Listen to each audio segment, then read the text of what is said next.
Traiteur, translators, traitors, hosts, liars. We said we would take 10 minutes break, but we went beyond. So kindly excuse me for that. Ladies and gentlemen, as we start with the second part of today's session, gather around for a literary adventure that's cozier than a cuddly snuggie and more enlightening than a conversation with your soulmate. We're diving into a whimsical world of The Little Prince by Antoine de Saint-Exupéry. Now, at first glance, this tale may seem a little peculiar. A pilot, grounded in the Sahara Desert due to engine trouble, stumbles upon a visitor from another planet. But fear not, this is not your typical sci-fi showdown. Instead, our extraterrestrial guest happens to be this pint-sized prince himself, and what unfolds is heartwarming friendship of cosmic proportions. As the little prince embarks on his quest, he regales us with tales of his interstellar adventures and encounters, all lovingly documented in this book, Le Petit Prince. But The Little Prince isn't just about whimsy. It's a timeless treasure of insights into the human condition. First published in 1943, it's a literary phenomenon that refuses to fade into obscurity. In fact, it's still selling like hotcakes, with over 1 million copies flying off the shelves every year. It's been hailed as the best French book of the 20th century and holds the title of one of the best-selling books of all time. Plus, it's the ultimate globetrotter, with more than 500 official translations, making it the most traveled and translated book in the world. And now, in 2023, we are celebrating the 80th birthday of this beloved character. The Little Prince continues to charm hearts across generations and continents. So what better way to commemorate this occasion than with a multilingual reading? Today, right here at the Shenoy Goimbab School of Languages and Literature, we're taking you on a linguistic journey through The Little Prince in French, English, Portuguese, Konkani, Marathi, and Hindi. Get ready to be enchanted. Ladies and gentlemen, I hope you are as excited as I am to embark on this multilingual journey with The Little Prince. Now, before we immerse ourselves in this whimsical world, it's time for a little twist in the tale. Brace yourselves, because we're now going to take you on an unexpected visual adventure, the kind even the Little Prince would be intrigued by. To guide us through this mysterious journey, please join me in welcoming Ms. Dharwadkar. She is armed with a secret image that's going to tickle you with tickle your curiosity. Now, I won't spoil the surprise by revealing too much, but let's just say you're in it for a bit of a mind bender.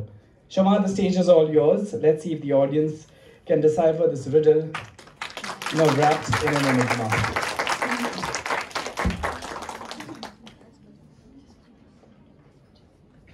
Good afternoon. So, before we project the image, this image is for people who have not read Le Petit Prince or The Little Prince. Okay? So the ones who've read, please don't raise your hands, please don't shout out the answer. Okay? Fine? Okay.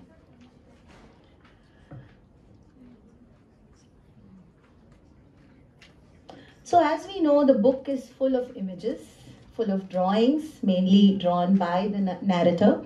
However, we'll not be going through all the images, but this is an iconic image that actually launches the book or launches the story. That's what we can say.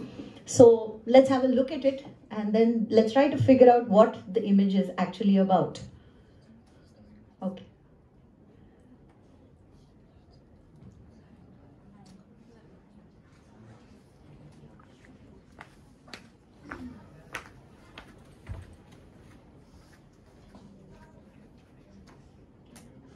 Thank you.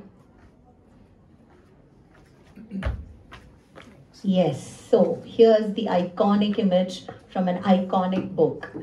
So who can tell me what this is?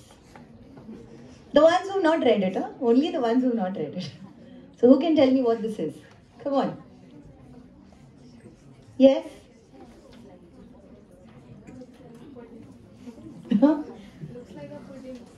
It looks like a pudding. That's what Tanushri says. Okay, we have one answer.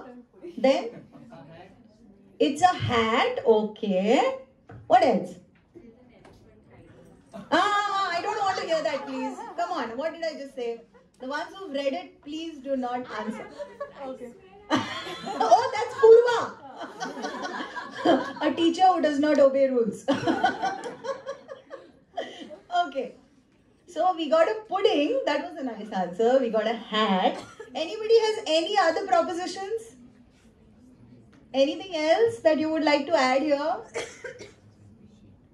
Yes?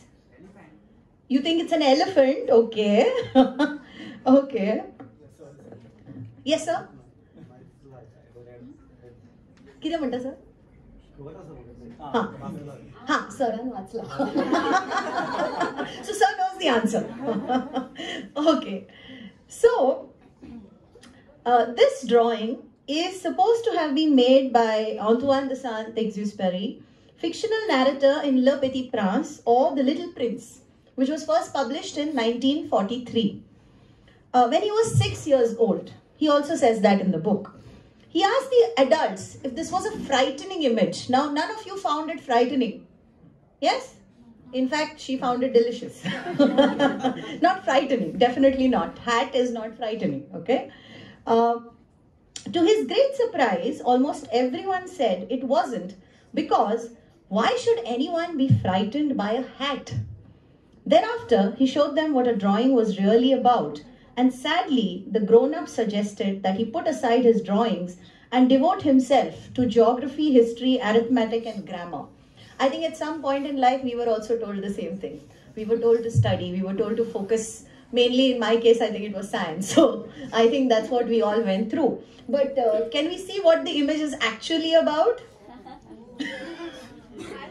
So Purva was right. But where is the elephant? Inside a snake. But the narrator says that's a boa constrictor. A frightening snake. Okay, not a silly snake. A frightening one, a poisonous one. Okay. So dismayed, the narrator was forced to reckon that adults were dimwits when it came to understanding images, making them a dull lot, preoccupied with reasonable matters. The narrator, as he got older, would try out his experiment of showing any seemingly clear-sighted adult he met the first drawing, not this one, that he always kept. If they said, "This is a hat," he would never talk to that person about boa constrictors, primeval forests or stars, but bring himself down to their level and talk about bridge, golf, politics and neckties. The adults, he says, would then be greatly pleased to have met such a sensible man. Okay, so he tries to show that adults didn't understand the fantasy of children. So I now move on back to Anthony, who will, before we move on to the reading, he will talk to us a little bit about the book. Okay, thank you. Thank you, Kshama, for providing us with context while we embark on this multilingual journey through Le Petit Prince by Antoine de Saint-Exupéry. Now, let's not forget that beneath the surface of this charming tale lies a treasure trove of timeless wisdom.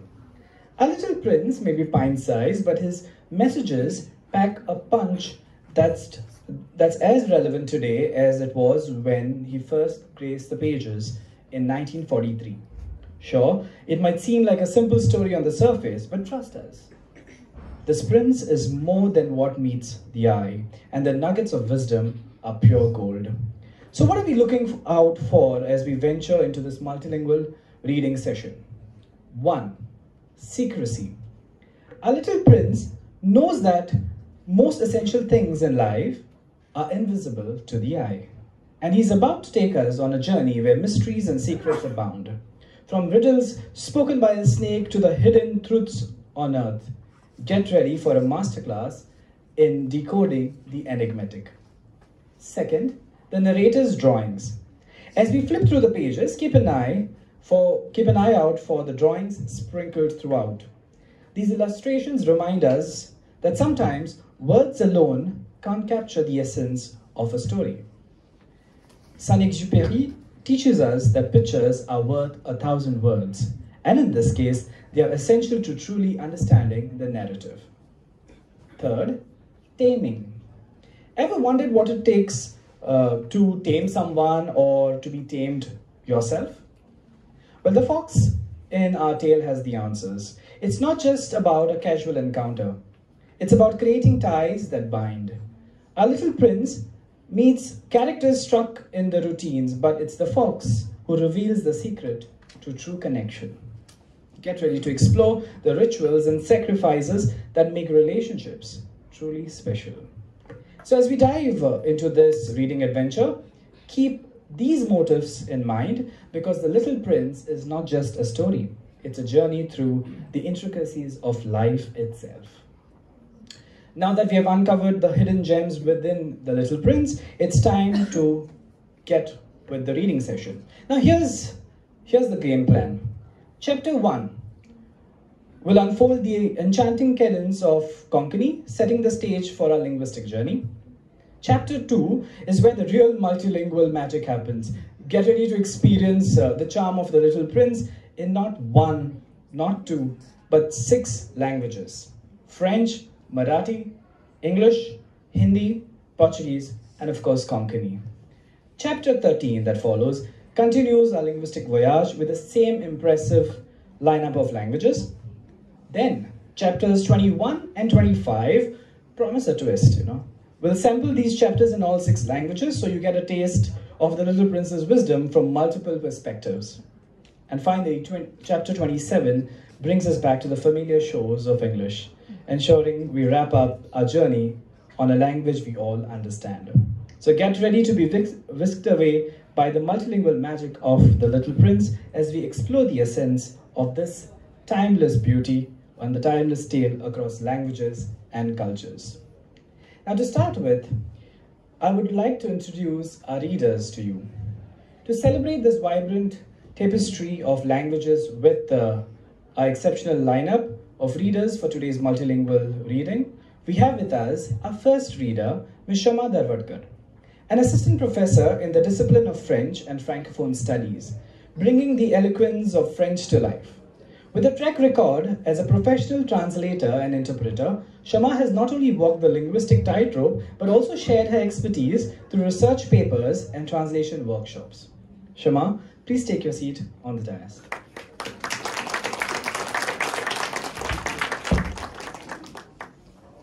Our next reader is Mr. Chinmay, an assistant professor in the discipline of Marathi, ready to weave The Little Prince into Marathi magic. Chinmay has been the voice behind the translation of the Prime Minister's Man Ki Baat on Doordarshan and All India Radio, and has been a driving force in promoting the art of translation to talks and workshops. Chinmay, your seat on the dais awaits.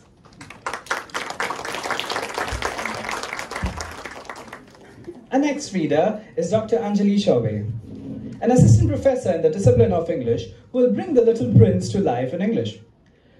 Dr. Anjali's scholarly work in translation and a passion for exploring cultural nuances through words make her the perfect guide for this linguistic journey. Dr. Anjali, please take your seat among our esteemed readers. Next we have Mr. Franz Schubert Cotta, an assistant professor in the discipline of Portuguese and Lusophone studies, who will add a Portuguese flair to our reading. With nearly 2 decades of experience as a legal translator and a rich history of handling complex documents, Schubert adds a unique dimension to a multilingual ensemble. Schubert, you're up next on the dais.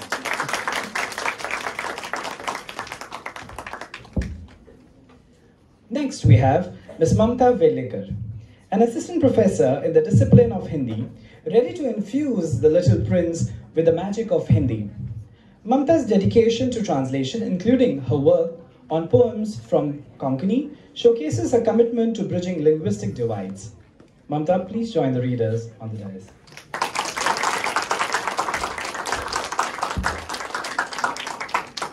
And finally, we have Ms. Shourya Dalvi, an assistant professor in the discipline of French and Francophone studies, taking us on a Konkani adventure with The Little Prince. Shourya has dwelled into the world of Molière and Konkani, and her expertise adds a delightful twist to our multilingual reading. Shourya, it's your turn to shine on the dice. Ladies and gentlemen, our diverse and talented team of readers is ready to transport us into the charming world of Le Petit Prince. Please take your places, and now that you have, help yourselves with the mic as we start with the reading of the in multiple languages, the work of Antoine de Saint-Exupéry, Le Petit Prince. So, I hand over the charge of the stage to all the readers now. Thank you.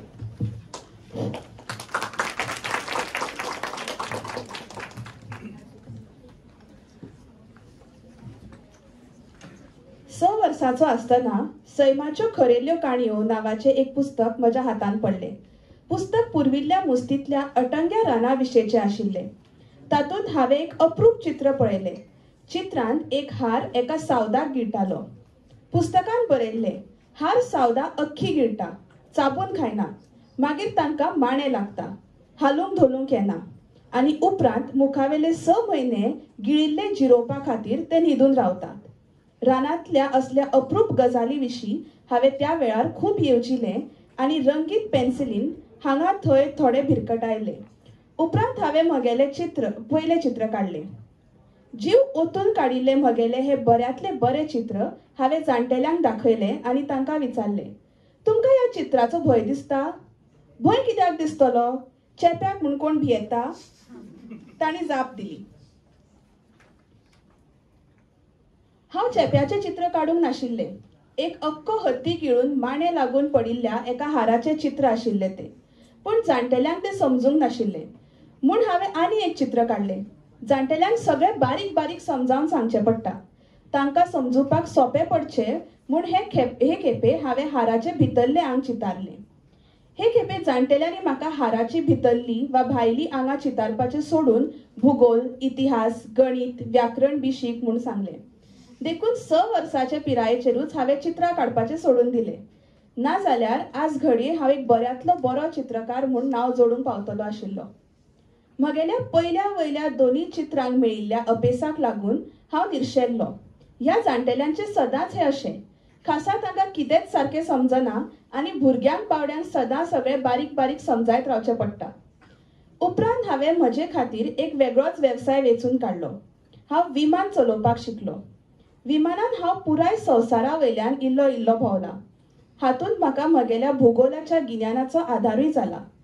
आरिझोना खंयचे आनी चीन खंयचे हें म्हाका एके नदरे भरशीं समजता. रातच्या मळबान आमी वाट विसरली जाल्यार ह्या गिन्यानाचो आमकां खूब उपेग जाता. हे मुस्तीन म्हत्वाचे कितल्याशा जाणांक हांव कितलेशे खेपो मेळ्ळां. जाणटेल्यांच्या सांगातांत हांव खूब रावलां. लागींच्यान आनी बारीकसाणेन हांवें तांकां तर्जून नियाळून पळयल्यात. पूण तांचे विशयेचें म्हगेलें मत मात्तूय बदलूंक ना. केन्नाय कोणी बुद्ध आशिल्लो समजता असलोसो जाणटो मेळ्ळा तेन्ना हांवें ताका म्हगेलें पयलें चित्र दाखोवन पळयलां आनी तागेले बुद्धीची परिक्षा घेतल्या. हें चित्र हांवें सांबाळून दवरलां. पूण जाणें हें चित्र पळयलां ताणें म्हळां, हें चेपें. मागीर हांव त्या मनशा कडेन हार, अटंगी रानां, नखेत्रां बी असल्या विशयांचेर केन्ना उलोवंक ना. हांव तागेल्या पावड्यार देवलां आनी ब्रिज, गोल्फ, राजकारण, फात ग्रावात बी गजाली संबंदान तांचे लागीं उलयलां. आनी तो जाणटेलो खोशी जाला. बरो कोणी शाणो मेळिल्ले वरी ताका दिसला.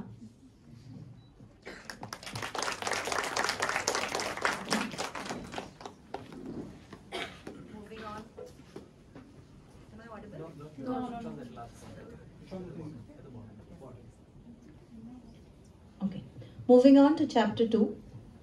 J'ai ainsi vécu seul, sans personne avec qui parler véritablement, jusqu'à une panne dans le désert du Sahara, il y a 6 ans. Quelque chose s'était cassé dans mon moteur, et comme je n'avais avec moi ni mécanicien ni passager, je me préparais à essayer de réussir, tout seul, une réparation difficile. C'était pour moi une question de vie ou de mort. J'avais à peine de l'eau à boire pour 8 jours.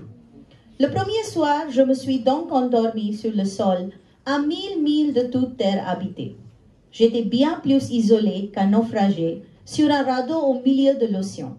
Alors, vous imaginez ma surprise au lever du jour quand une drôle de petite voix m'a réveillée. Elle disait, « S'il vous plaît, dessine-moi un mouton. » Hein? Dessine-moi un mouton. J'ai sauté sur mes pieds comme si j'avais été frappée par la foudre. J'ai bien frotté mes yeux, j'ai bien regardé. Et j'ai vu un petit bonhomme tout à fait extraordinaire qui me considérait gravement. Voilà, le meilleur portrait que plus tard j'ai réussi à faire de lui. Mais mon dessin, bien sûr, est beaucoup moins ravissant que le modèle. Ce n'est pas ma faute. J'avais été découragée dans ma carrière de peintre par les grandes personnes à l'âge de 6 ans. Et je n'avais rien appris à dessiner, sauf les bois fermés et bois ouverts. Je regardais donc cette apparition avec des yeux tout ronds d'étonnement. N'oubliez pas que je me trouvais à 1000 milles de toute région habitée. Or, mon petit bonhomme ne me semblait ni égaré, ni mort de fatigue, ni mort de faim, ni mort de soif, ni mort de peur. Il n'avait rien l'apparence d'un enfant perdu au milieu du désert, à 1000 milles de toute région habitée. Quand je réussis enfin à parler, je lui dis, « Mais qu'est-ce que tu fais là ?» Et il me répéta alors, tout doucement, comme une chose très sérieuse, « S'il vous plaît, dessine-moi un mouton. » Quand le mystère est trop impressionnant, on n'ose pas désobéir. Aussi absurde que cela me sembla, à 1000 milles de tous les endroits habités et en danger de mort, je sortis de ma poche une feuille de papier et un stylographe. Mais je me rappelais alors que j'avais surtout étudié la géographie, l'histoire, le calcul et la grammaire. Et je dis au petit bonhomme, avec un peu de mauvaise humeur, que je ne savais pas dessiner. Il me répondit, « Ça ne fait rien, dessine-moi un mouton. » Comme je n'avais jamais dessiné un mouton, je refis, pour lui, l'un des seuls dessins dont j'étais capable, celui du bois fermé. Et je fus stupéfait d'entendre le petit bonhomme me répondre, « Non, non, je ne veux pas d'un éléphant dans un bois. Un bois, c'est très dangereux, et un éléphant, c'est très encombrant. Chez moi, c'est tout petit. J'ai besoin d'un mouton. Dessine-moi un mouton. » Alors, j'ai dessiné. Il regarda attentivement, puis, « Non, celui-là est déjà très malade. Fais un autre. » Je dessinais. Mon ami sourit gentiment avec indulgence. « Tu vois bien, ce n'est pas un mouton, c'est un bélier. Il a des cornes. » Je refis donc encore mon dessin, mais il fut refusé, comme les précédents. « Celui-là est trop vieux. Je veux un mouton qui vive longtemps. » Alors, faute de patience, comme j'avais hâte de commencer le démontage de mon moteur, je griffonnais ce dessin-ci et je lançais. Ça, c'est la caisse. Le mouton que tu veux est dedans. Mais je fus bien surpris de voir s'illuminer le visage de mon jeune juge. C'est tout à fait comme ça que je le voulais. Crois-tu qu'il faille beaucoup d'herbe à ce mouton? Pourquoi? Parce que chez moi, c'est tout petit. Ça suffira sûrement. Je t'ai donné un tout petit mouton. Il pencha la tête vers le dessin. Pas si petit que ça. Tiens, il s'est endormi. Et c'est ainsi que je fis la connaissance du petit prince.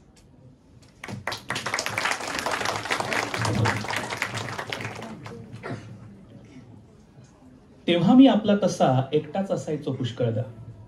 कुणीच नसायचं माझ्याशी बोलायला. 6 वर्षांपूर्वी सहाराच्या वाळवंटात माझ्या विमानाला अपघात झाला ना, तोपर्यंत हे असंच चाललं होतं.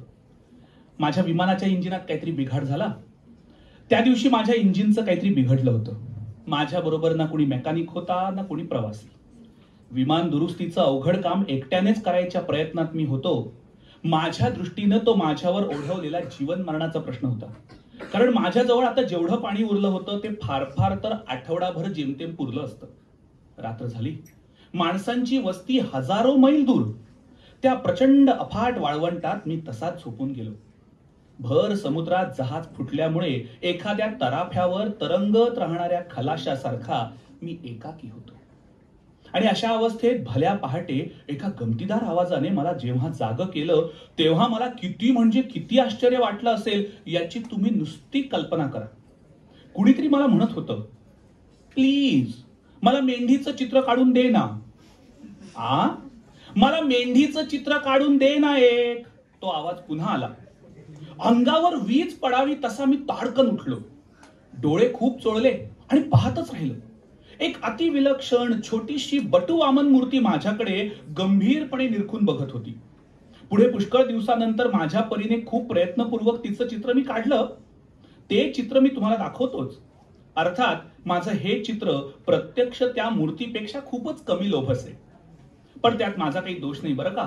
कारण मी तुम्हाला सांगितलेलंच आहे, वयाच्या 6व्या वर्षीच तर ह्या लोकांनी मला चित्रकार बनण्यापासून परावृत्त केलं. आणि शिवाय त्यावेळेलाही मला फक्त बोआ अजगराचीच चित्र काढता येत होती. एक बाहेरून दिसणारा बोआ अजगर आणि एक त्यातल्या बाजूने दिसणारा बोआ अजगर. तर अशा आकस्मिक रीतीने प्रकटलेल्या त्या आकृतीकडे मी आश्चर्याने मोठे डोळे करून पाहत राहिलो. लक्षात घ्या, मी मनुष्य वस्तीपासून हजारो मैल दूर. ही वल्ली ना वाट चुकलेली दिसत होती, ना तहानेने भुकेने व्याकुळ झालेली, ना थकून भागून शिंडलेली, ना भीतीने घाबरलेली. वस्तीपासून दूर असलेल्या एखाद्या वाळवंटात हरवलेल्या लहान मुलासारखा तो मुळीच दिसत नव्हता. शेवटी बोलण्या एवढी शुद्ध आल्यावर मी त्या बालमूर्तीला म्हटलं, पण तू काय करतोयस इथे?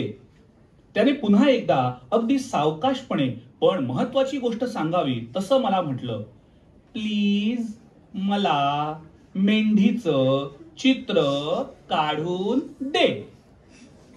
आपण जेव्हा एखाद्या गूढ घटनेने भारावून जातो तेव्हा आपल्याला काही नाही म्हणायचा सुद्धा धीर होत नाही. मनुष्य वस्तीपासून हजारो मैल दूर मृत्यूच्या कल्पनेने चिंताग्रस्त झालेल्या मला हे सगळं चमत्कारिक भासत असूनही मी सरळ खिशातून पेन आणि कागद काढला. तेवढ्यात मला आठवलं की अरे मी तर फक्त इतिहास, भूगोल, गणित आणि व्याकरणच शिकलोय. तेव्हा थोडंसं वैतागून मी त्याला म्हटलं, मला काही चित्र काढता येत नाही. तर तो म्हणाला, काही हरकत नाही, चित्र येत नसली तरी तू आता मला एक मेंढीचं चित्र काढून दे. मी यापूर्वी मेंढीचं कधी चित्रच काढलेलं नव्हतं, म्हणून मी नेहमी काढायचो त्या दोहोतलं एक आपलं ते बोआ अजगराचं बाहेरचं चित्र काढलं आणि त्याला दाखवलं. त्यावरचं त्याचं मत ऐकून तर मी थक्कच होऊन गेलो. तो म्हणाला, नको रे बाबा, मुळीच नको मला हे चित्र. मला बोआ अजगराच्या पोटातला हत्ती मुळीच नकोय. बोआ अजगर महाभयंकर असतो आणि मी राहतो ना तिथे सारं कसं अगदी छोटस आहे. मला फक्त मेंढी हवीये, मला मेंढी काढून दे. मग मी आपलं एक मेंढीचं चित्र काढलं. त्यानं ते बरंच निरखून पाहिलं आणि म्हटलं, नको, ही नको, ही तर आत्ताच मरतुकडी दिसतीये, दुसरी काढ. मग मी दुसरी काढली. आता समजुतीचा आव आणत हा माझा छोटा मित्र हसून मला म्हणाला, हे बघ, ही मेंढी नाहीये हे स्पष्ट दिसतं. हा मेंढा आहे कारण त्याला शिंग आहेत. म्हणून मग मी पुन्हा दुसरं बिन शिंगाचं एक चित्र काढलं. ते स्वीकारायलाही त्याने पहिल्यासारखा नकार दिला. अरे ही तर फारच म्हातारी आहे, खूप दिवस जगेल अशी मेंढी हवी आहे मला. इतकं होईपर्यंत मात्र आता माझा धीर संपला. मला माझं विमान दुरुस्त करण्याची घाई होती. म्हणून मग कसं तरी घाईघाईने मी खाली दाखवलेलं चित्र रेखाटलं आणि त्याला देत म्हटलं, ही एक बंद पेटी आहे आणि तुझी मेंढी या पेटीत आहे. आता मात्र माझ्या त्या छोट्या परीक्षकाचा चेहरा आनंदाने उजळला आणि ते पाहून मला आश्चर्य वाटलं. आत्ता कसं, मला अगदी असंच चित्र हवं होतं. तो म्हणाला, या मेंढीला खूप गवत लागेल का रे? त्याने पुन्हा विचारलं. का? कारण मी राहतो तिथे सगळं कसं अगदी छोटस आहे. अरे तिथे मिळेल तेवढं गवत पुरेल हिला नक्कीच. मी तुला अगदी छोटीशी मेंढी दिलीये. तो माझ्या चित्रावर ओणवला आणि ते पाहत म्हणाला, एवढी काही लहान नाहीये, झोपलीये बघ कशी. तर अशी माझी त्या छोट्या राजकुमाराशी झालेली ओळख.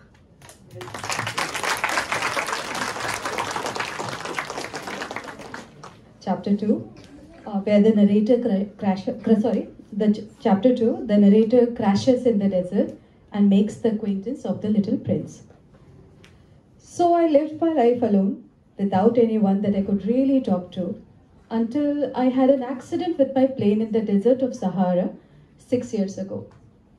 Something was broken in my engine, and as I had with me neither a mechanic nor any passengers, I set myself to attempt the difficult repairs all alone.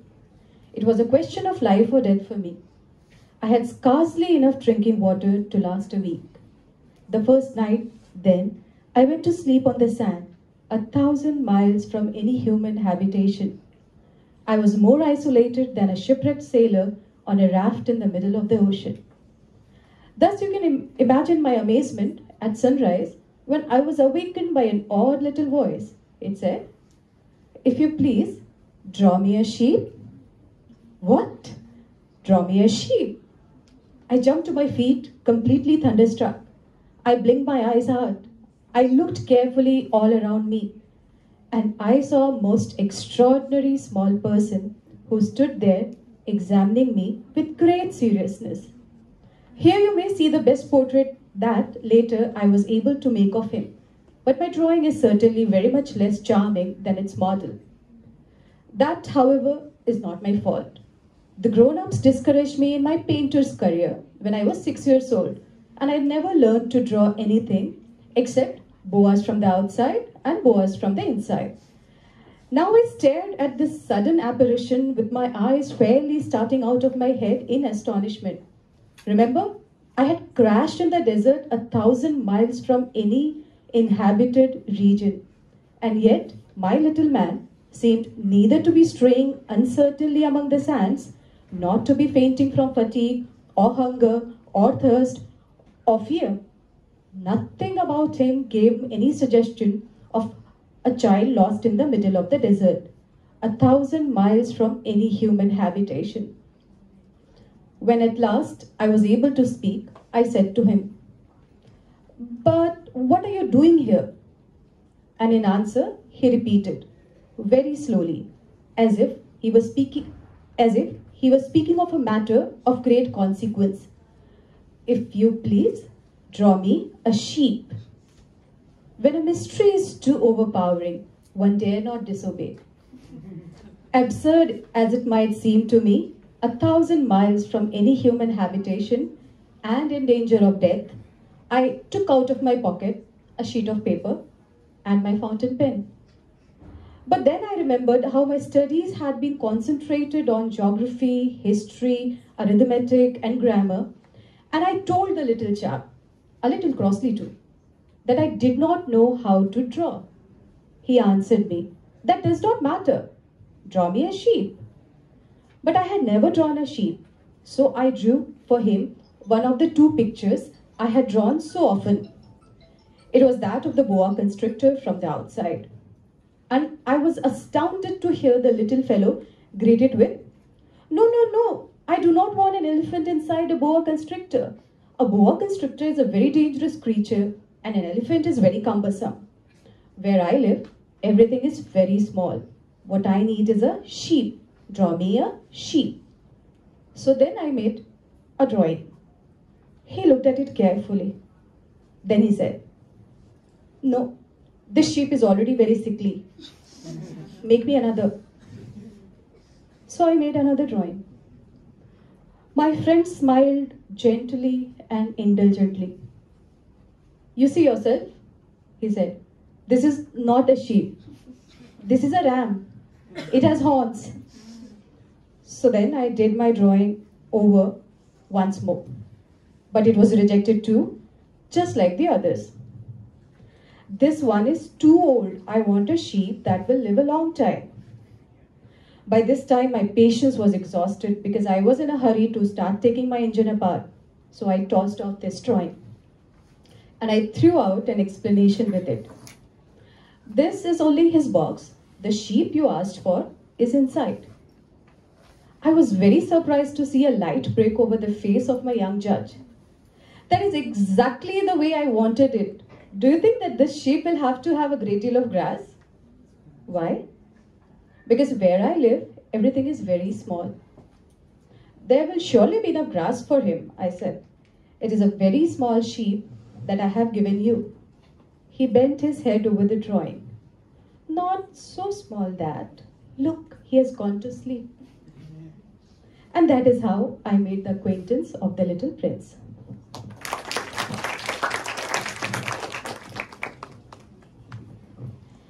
इस तरह किसी भी ऐसे व्यक्ति के अभाव में जिसके साथ सचमुच दिल की बात की जा सकती, मैं उस दिन तक अकेला ही रहा, जब तक कि सहारा के रेगिस्तान में मेरा हवाई जहाज खराबी के कारण रुक न गया।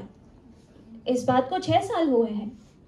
मेरी मोटर में कोई चीज टूट गई थी। मेरे साथ न मैकेनिक था न कोई सवारी। मैंने अकेले ही मरम्मत के मुश्किल काम में सफल होने की ठान ली। मेरे लिए ये जीने मरने का प्रश्न था। मेरे पास मुश्किल से 8 दिन के लिए पीने का पानी था। पहली रात, किसी भी बस्ती से हजारों मील की दूरी, मैं वहां बालू पर ही सो गया और मुझे उस व्यक्ति से भी अधिक अकेलापन महसूस हुआ जो डूबने से बचकर समुद्र के बीच लकड़ी के फट्टों का सहारा लेता है। जब सुबह होने पर एक अजीब सी हल्की आवाज ने मुझे जगाया तो कितना आश्चर्य हुआ इसकी कल्पना ही की जा सकती है। उसने कहा, मेहरबानी करके मेरे लिए एक मेमने का चित्र बना दो। क्या कहा? एक मेमने का चित्र बना दो ना। चौंक कर मैं अपने पैरों पर खड़ा हो गया, मानो मुझ पर बिजली गिरी हो। मैंने अच्छी तरह अपनी आंखें मली और चारों तरफ ध्यान से देखा। मैंने पाया कि एक बिल्कुल अनोखा बालक मुझे बड़े गौर से देख रहा था। यह उसका सबसे अच्छा चित्र है जो बहुत दिनों बाद मैं बना सका, पर निश्चय ही मेरा चित्र मॉडल की तुलना में बहुत ही कम आकर्षक है और इसमें मेरा कोई दोष नहीं। 6 वर्ष की आयु में ही प्रौढ़ लोगों ने मुझे चित्रकार का रोजगार अपनाने से हतोत्साहित जो किया था, जिसके कारण बंद और खुले अजगरों को छोड़कर किसी और चित्र के चित्र बनाना मैंने सीखा ही नहीं था। मैं इस आविर्भाव को आश्चर्य भरी निगाह से एकटक देखता रहा। यहाँ ये नहीं भूलना चाहिए कि मैं किसी भी बस्ती से हजारों मील की दूरी पर था। उधर ये छोटा सा बालक न तो मुझे खोया हुआ ही लगता था, न थकान से चूर, न भूख का मारा, न प्यास से सताया, न डर से सूखा। वो ऐसा बच्चा ही नहीं लगता था जो किसी भी बस्ती से हजारों मील की दूरी पर रेगिस्तान के बीच खो गया हो। आखिर जब मैं उससे बात करने में सफल हुआ तो मैंने कहा, अरे तुम यहाँ क्या कर रहे हो? और उसने मुझसे एक बार फिर कहा, बहुत ही धीमे से, मानो कोई बहुत ही गंभीर बात हो, मेहरबानी करके मेरे लिए एक मेमने का चित्र बना दो। जब रहस्य समझ से बिल्कुल बाहर होता है तब किसी का कहना टालने की हिम्मत नहीं होती। सभी बस्तियों से हजारों मील की दूरी पर और मृत्यु के खतरे के समय, चाहे ये मुझे कितना भी बेकार लगा हो, मैंने अपनी जेब से एक कागज और चित्रकारी की पेंसिल निकाली। तब मुझे याद आया कि मैंने तो खासकर भूगोल, इतिहास, गणित और व्याकरण पढ़ा था। मैंने कुछ झुंझलाकर उस बच्चे से कहा कि मैं चित्र खींचना नहीं जानता। उसने जवाब दिया, कोई बात नहीं, मेरे लिए एक मेमने का चित्र बना दो। न तो मैंने कभी मेमने का चित्र बनाया था और न ही मैं 2 चित्रों से अधिक कुछ बना सका था, इसलिए मैंने इस दोनों में से एक चित्र उसके लिए फिर से बना दिया। वो बंद अजगर का चित्र था। इस बच्चे का जवाब सुनकर तो मैं अवाक रह गया। नहीं, मुझे अजगर के पेट में हाथी नहीं चाहिए। अजगर बहुत खतरनाक होता है और हाथी बहुत बोझिल। मेरा घर तो बहुत छोटा सा है, मुझे मेमना चाहिए। मेमने का चित्र बना दो ना। तब मैंने चित्र बनाया। उसने बहुत ध्यान से देखा और कहा, नहीं, ये तो अभी से बहुत बीमार लगती है, एक और बना दो। मैंने एक और चित्र बनाया। मेरा मित्र मासूमियत से मुस्कुराया और शालीनता से बोला, तुमने देखा ना, ये मेढ़ी नहीं है, ये तो मेढ़ा है, इसके सींग हैं।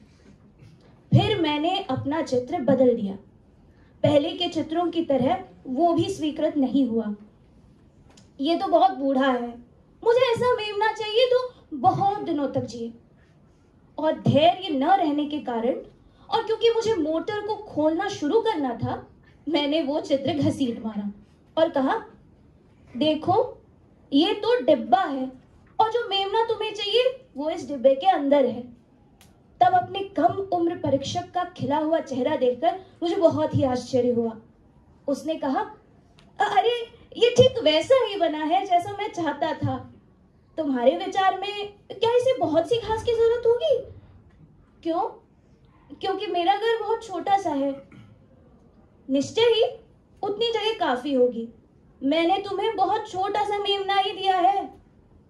उसने अपना चेहरा उस चित्र की ओर झुकाया। ज्यादा छोटा तो नहीं है ना? अरे ये तो सो भी गया। और इस तरह छोटे राजकुमार से मेरी जान पहचान हुई।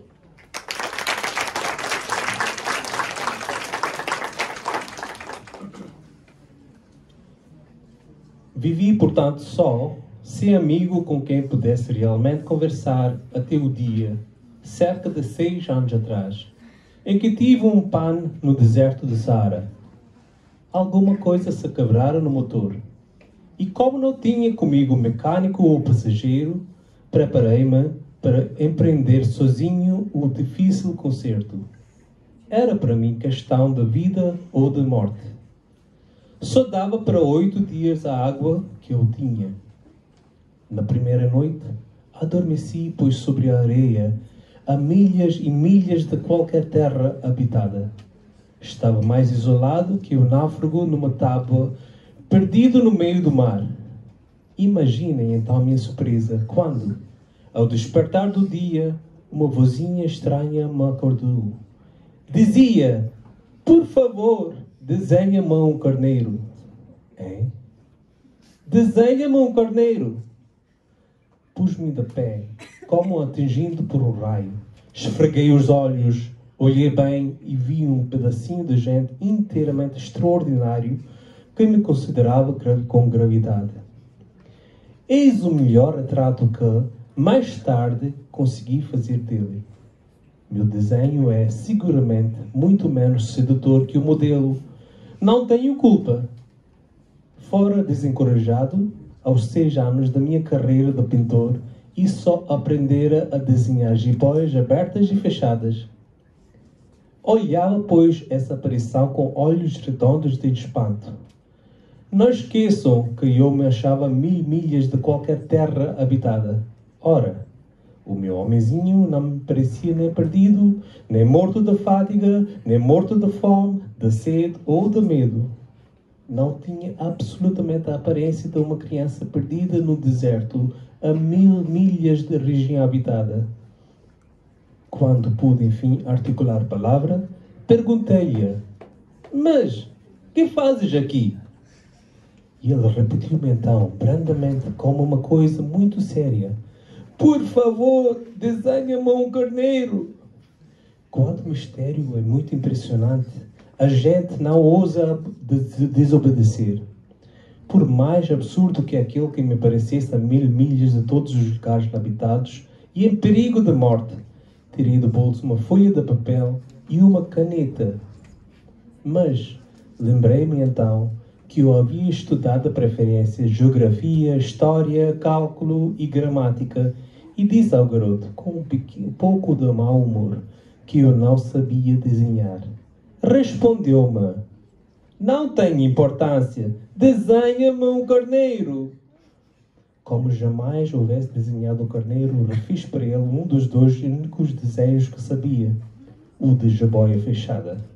E fiquei estupefato de ouvir o garoto replicar: não, eu não quero um elefante no jiboia. A jiboia é perigosa e o elefante toma muito espaço. Tudo é pequeno onde eu moro. Preciso é de um carneiro. Desenha-me um carneiro. Então eu desenhei. Olhou atentamente e disse: não, essa já é muito doente. Desenhe outro. Desenhei de novo. Meu amigo sorriu com indulgência. Bem vês que isto não é um carneiro, é um bode, olha os chifres. Fiz mais uma vez o desenho, mas ele foi recusado com os precedentes. Este aí é muito velho, quero um carneiro que viva muito.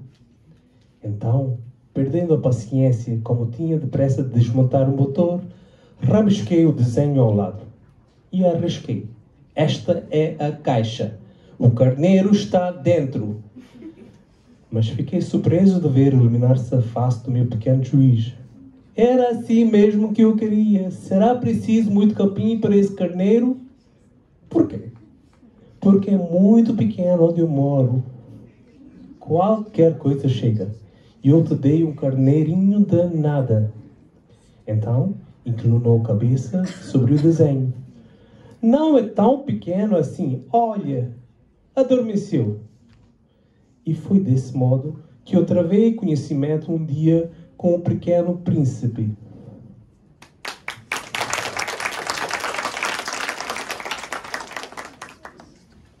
हे भाशेन हांव एकलो एकसुरोच जियेतालो. कोणा कडेनी सारको उलयतलो म्हळ्यार म्हाका तसो कोणूच मेळूंक नाशिल्लो. पूण 6 वर्सां फाटीं अकस्मात एक दीस एक गजाल घडली. म्हगेलें विमान सहाराच्या रेवे सड्यार मोडून पडलें. इंजिनान कितें तरी जाल्लें. म्हजे वांगडा मेकॅनिक नाशिल्लो आनी विमानान यात्रिकूय कोण नाशिल्लो. हाका लागून विमान सारकें करपाचें कठीण काम म्हजेर एकल्याचेरूच पडलें. म्हजे खातीर हो जिणे मरणाचो प्रश्न आशिल्लो. कित्याक पियेवपाक 1 सप्तक पावत इतले लेगीत म्हजे कडेन नाशिल्ले. पयली रात हांवें रेवे सड्यार न्हिदून काडली. मनशाचे वसणुके पासून हांव हजारांनी मैल पयस आशिल्लो.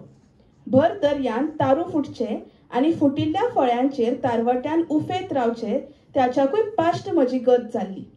देखून दुसऱ्या दिसा दीस वयर सरच्या वेळार एका विचित्र आनी बारीक आवाजान म्हाका जाग हाडली तेन्ना म्हाका केदें अजाप जाला जातलें हाचो अदमासूच केल्लो बरो. एकलो म्हाका विचारतालो, म्हाका एक मेंढरेचें चित्र काडून दिशीत होय. कितें? म्हाका एक मेंढरेचें चित्र काडून दी. आंगार वीज कोसळून पडची तशेंशें कितें म्हाका जालें. न्हिदिल्लो थंयचो हांव फटक करून 2 पांयाचेर उबो रावलो. दोळे पिटपिटावन पळयले. भोंवतणच्या वाठारा वयल्यान एक बारीक नदर भोंवडायली आनी म्हाका तो आगळो वेगळो माणकुलो मनीस दिश्टी पडलो. तो म्हाका बारीकसाणेन नियाळटालो. तो कसो कितें दिसतालो हाचो अदमास येवपाक हांव उपरांत ताचे जे बऱ्यांतले बरे चित्र काडिल्लें तें हांगा दिता. खरेपणाशी तो ह्या चित्रांत दिसता ताचे परस कितलोसो बरो दिसतालो. पूण ही चूक म्हजी न्ही. कित्याक जाणटेल्यांनी म्हजी फाट थापटूंक नाशिल्ल्यान 6 वर्साचे पिरायेचेरूच हांवें चित्र काडपाचें सोडून दिल्लें. आनी हाराचें भितरलें आंग आनी भायलें आंग चितारपा पेल्यान चित्रकलेंतलें हांव व्हडलेशें कांय शिकूंक पावूंक नाशिल्लो. म्हजे मुखार अकस्मात येवन उबे राविल्ल्या त्या माणकुल्या मनशा कडेन हांव अजापान पळयत रावलो. मनीस वसणुके पासून हजारांनी मैल पयस एका रेवे सड्यार म्हजें विमान कोसळिल्लें म्हणपाचें हांवें तुमकां सांगलांच. पूण ह्या माणकुल्या मनशाच्या तोंडार वाट चुकिल्ल्याची, पुरो जाल्ल्याची, भुकेन तानेन व भयान जीव कासावीस जाल्ल्याची कसलीच कुरू दिश्टी पडनाशिल्ली. मनीस वसणुके पासून कितलोसो पयस रेवे सड्यार शेणिल्ल्या भुरग्यावरी तर तो मात्तूय दिसनाशिल्लो. म्हजें अजाप मातशें न्हिवलें आनी हांव तोंड उक्तें करूंक पावलो तेन्ना हांवें ताका विचारलें, आरे पूण एक सांग, तूं हांगा कितें करता? खंयचे म्हत्वाचे गजाली संबंधान उलोवपाचें ते भशेन ल्हवू पूण धीर गंभीर आवाजान ताणें म्हाका म्हळें, म्हाका एक मेंढरेचें चित्र काडून दी पळोवया. अजापाचें जेन्ना मनशाक धसको बसता तेन्ना ताका ना म्हणपाचो धीर जायना. देखून मनीस वसणुके पासून हजारांनी मैल पयस आनी मर्णे दोळ्या मुखार धडधडीत येवन उबे राविल्ल्या आसतनाय ताणें चित्र काडून दी म्हणना फुडें हांव बोल्सांतल्या एका कागदा कुडको आनी पेन काडलें. आज येवजिल्यार हें विचित्रशें दिसता. इतल्यान म्हाका उगडास जालो. भूगोल, इतिहास, गणित आनी व्याकरण ह्या विशयांचोच म्हाका अभ्यास आसा. चित्रां म्हाका खंय काडूंक येतात? आनी हांवें ह्या माणकुल्या मनशाक मातशें उपगूनच म्हणलें, म्हाका चित्रां काडूंक येनात. ताणें जाप दिली, जावं म्हाका एक मेंढरी काडून दी. हांवें मेंढरेचें चित्र केन्नाच काडूंक नाशिल्लें. म्हूण हांवें म्हाका सवकळ आशिल्ल्या 2 चित्रां भितरलेंच एक चित्र हत्ती पोटांत आशिल्ल्या हाराच्या भायल्या आंगाचें काडून ताका दिलें. आनी अजाप म्हळ्यार म्हगेलें चित्र पळोवन त्या माणकुल्यान म्हळें, ना ना, हत्त्याक येयल्ल्या हाराचें चित्र नाका म्हाका. हार हो घातमारो जीव आनी हत्ती आकांताचो व्हड. हांव रावता थंय सगळे ल्हान ल्हान सुपुल्ले. म्हाका एक मेंढरी जाय. तूं म्हाका एक मेंढरी काडून दी. म्हणटकूच हांवें ताका एक मेंढरी काडून दिली. ताणें बारकायेन चित्र पळयलें आनी म्हळें, ना, ही येन्नाच सामकी दुबळी दिसता, दुयेंत कशी. दुसरी काड. हांवें दुसरें चित्र काडलें. हें चित्र पळोवन म्हगेलो इश्ट मुमुरख्यांनी हांसलो आनी म्हणपाक लागलो, तूच पळय, ही मेंढरी न्ही, हो मेंढरो, हाका शिंगां आसात. म्हणटकूच हांवें आनीक एक चित्र काडलें. ताका हेंय चित्र मानवलें ना. ही मेंढरी म्हातारी, ताणें म्हळें. खूब वर्सां जियेतली असली एक मेंढरी जाय म्हाका. आनीक धीर धरूंक म्हज्यान जायना जालें. म्हाका म्हगेल्या विमानाचें इंजीन सारकें करपाची ताकतीक आशिल्ली. देखून हांवें व्हडलीशी तकालस घेनासतना हें चित्र काडलें आनी म्हळें, ही एक कास. तुका जाय ती मेंढरी हे काशींत मेळटली. अजाप म्हळ्यार हें चित्र पळोवन म्हगेल्या ह्या माणकुल्या परीक्षकाचें मुखामूळ फुलून आयलें आनी ताणें म्हळें, म्हाका जिस्त हेच तरेचें चित्र जाय आशिल्लें. आतां एक सांग, हे मेंढरेक खावपाक चोरव खूब लागतलो? कित्याक? हांव रावतां थंय सगळे ल्हान ल्हान सुपुल्ले म्हूण. तो चोरव तिका बरो पावतलो. हांवें तुका दिल्या ती मेंढरी पळय ल्हानशीच, सुपुल्लीच. ताणें तकली बागोवन चित्र बारकायेन पळयलें आनी म्हळें, तूं म्हणटा तशी ती सुपुल्ली न्हय, न्हिदल्या पळय कशी. आनी हे भाशेन म्हजी आनी माणकुल्या राजकुंवराची वळख जाली.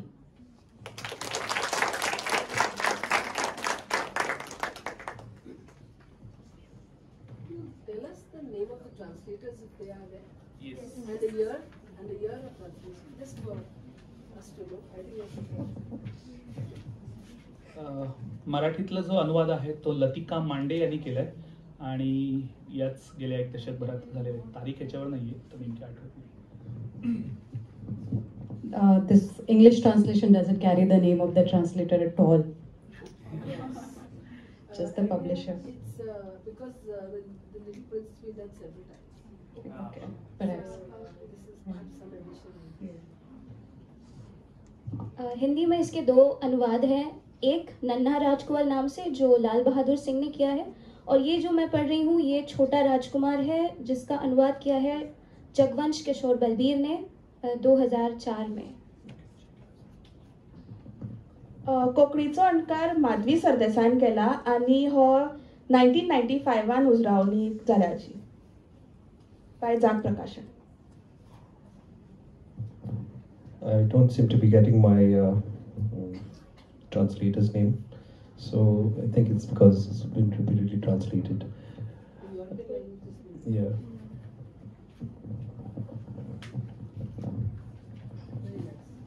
Chapitre 13. La 4e planète était celle du businessman. Cet homme était si occupé qu'il ne leva même pas la tête à l'arrivée du petit prince. Bonjour, lui dit celui-ci. Votre cigarette est éteinte. 3 et 2 font 5. 5 et 7, 12. 12 et 3, 15. Bonjour. 15 et 7, 22. 22 et 6, 28. Pas le temps de la rallumer. 26 et 5, 31. Ouf. Ça fait donc 501 622 731. 105 millions de quoi? Hein? Tu es toujours là? 501 millions de... Je ne sais plus. J'ai tellement de travail. Je suis sérieux, moi. Je ne m'amuse pas à des balivernes. 2 et 5, 7... 501 millions de quoi? Répéta le petit prince, qui jamais de sa vie n'avait renoncé à une question, une fois qu'il l'avait posée. Le businessman leva la tête. Depuis 54 ans que j'habite cette planète-ci, je n'ai été dérangé que 3 fois. La première fois, ça a été il y a 22 ans, par un hanneton qui était tombé. Dieu sait d'où. Il répondait un bruit épouvantable et j'ai fait 4 erreurs dans une édition. La seconde fois, ça a été il y a 11 ans, par une crise de rhumatisme. Je manque d'exercice. Je n'ai pas le temps de flâner. Je suis sérieux, moi. La troisième fois, la voici. Je disais donc 501 millions. Millions de quoi? Le businessman comprit qu'il n'était point d'espoir de paix. Millions de ces petites choses que l'on voit quelquefois dans le ciel. Des mouches? Mais non! Des petites choses qui brillent. Des abeilles? Mais non! Des petites choses dorées qui font revasser les feignants. Mais je suis sérieux, moi. Je n'ai pas le temps de revasser. Ah, des étoiles. C'est bien ça, des étoiles. Et que fais-tu de 500 millions d'étoiles? 501 622 131. Je suis sérieux, moi. Je suis précis. Et que fais-tu de ces étoiles? Ce que j'en fais? Oui. Rien. Je les possède. Tu possèdes les étoiles? Oui. Mais j'ai déjà vu un roi qui... Les rois ne possèdent pas. Ils règnent sur. C'est très différent.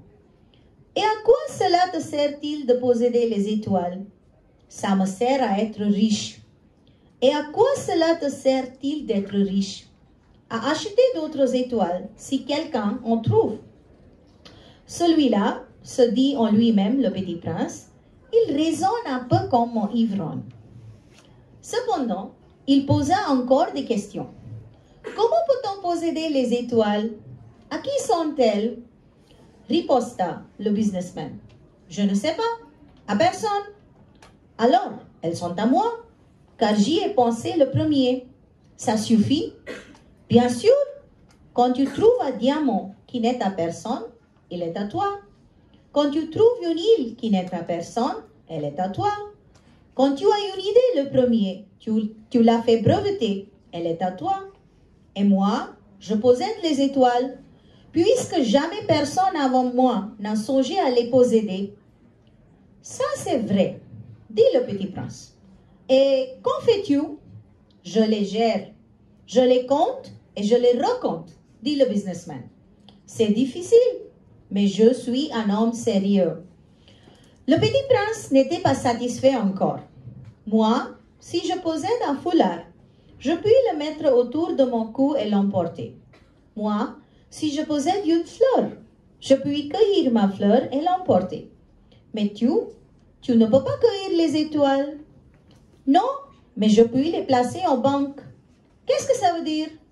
Ça veut dire que j'écris sur un petit papier le nombre de mes étoiles et puis j'enferme en clef ce papier dans un tiroir. Et c'est tout? Ça suffit. C'est amusant, pensant le petit prince. C'est assez poétique, mais ce n'est pas très sérieux. Le petit prince avait sur les choses sérieuses des idées très différentes des idées des grandes personnes. Moi, dit-il encore, je possède une fleur que j'arrose tous les jours. Je possède 3 volcans que je ramène toutes les semaines, car je ramène aussi celui qui est éteint. On ne sait jamais. C'est utile à mes volcans et c'est utile à ma fleur que je les possède. Mais tu n'es pas utile aux étoiles. Le businessman ouvrit la bouche, mais ne trouva rien à répondre, et le petit prince s'enfuit. Les grandes personnes sont décidément tout à fait extraordinaires. Se disait-il simplement en lui-même durant le voyage. Merci.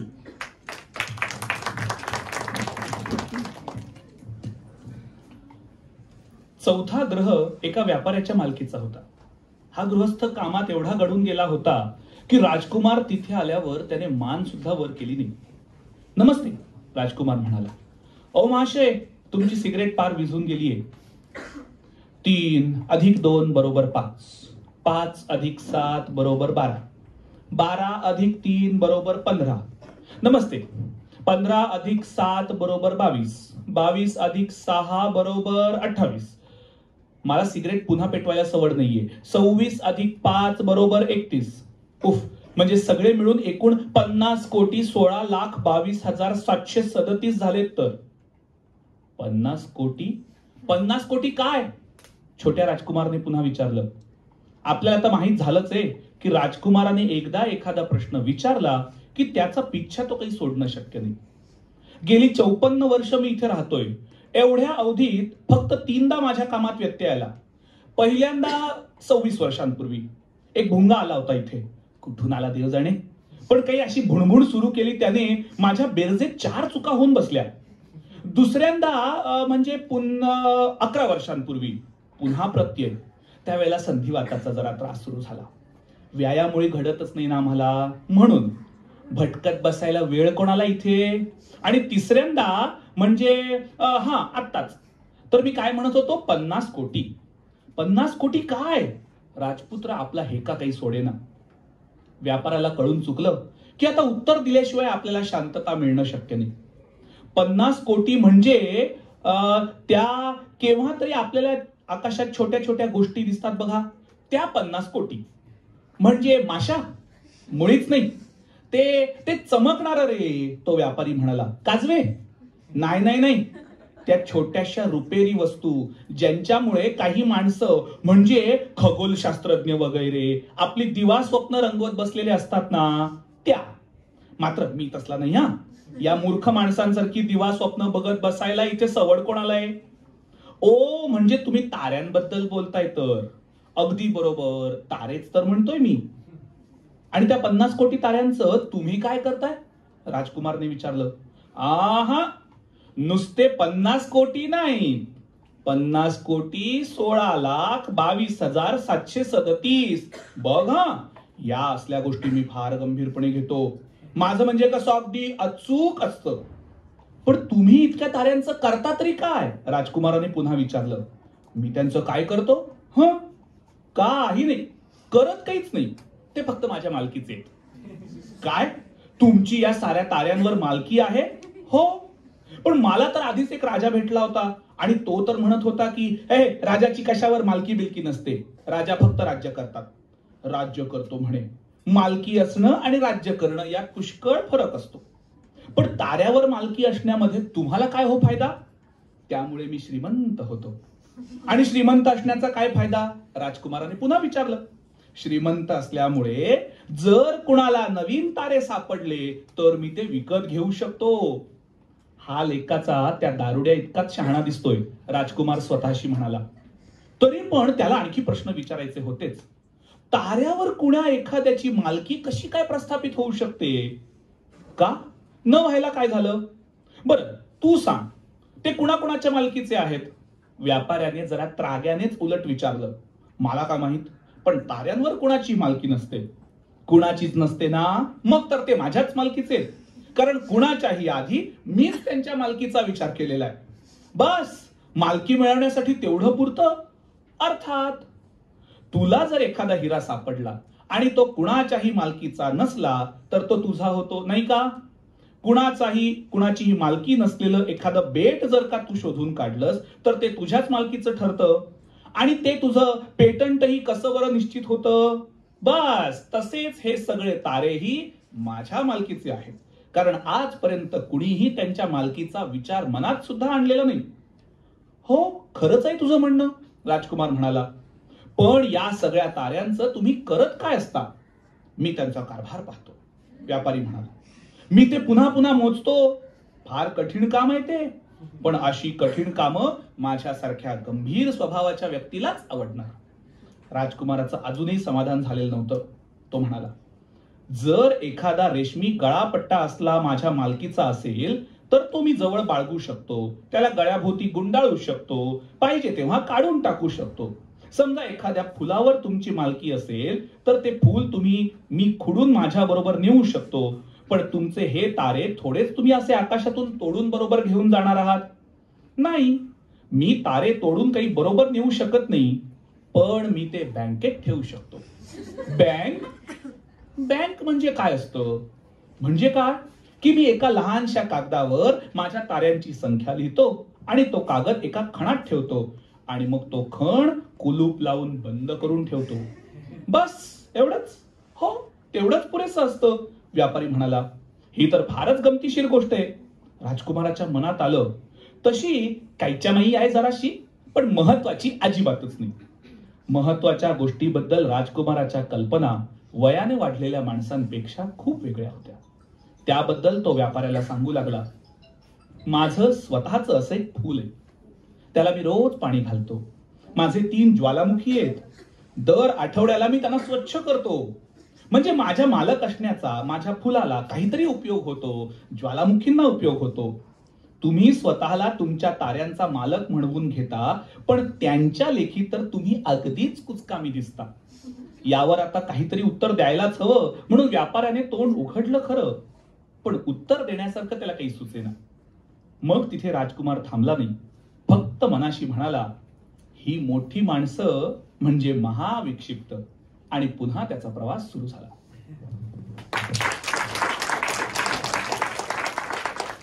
Chapter 13. The Little Prince Visits the Businessman. The fourth planet belonged to a businessman. This man was so much occupied that he did not even raise his head at the little princess's arrival. "Good morning," the little prince said to him. "Your cigarette has gone out." 3 and 2 make 5, 5 and 7 make 12, 12 and 3 make 15. Good morning.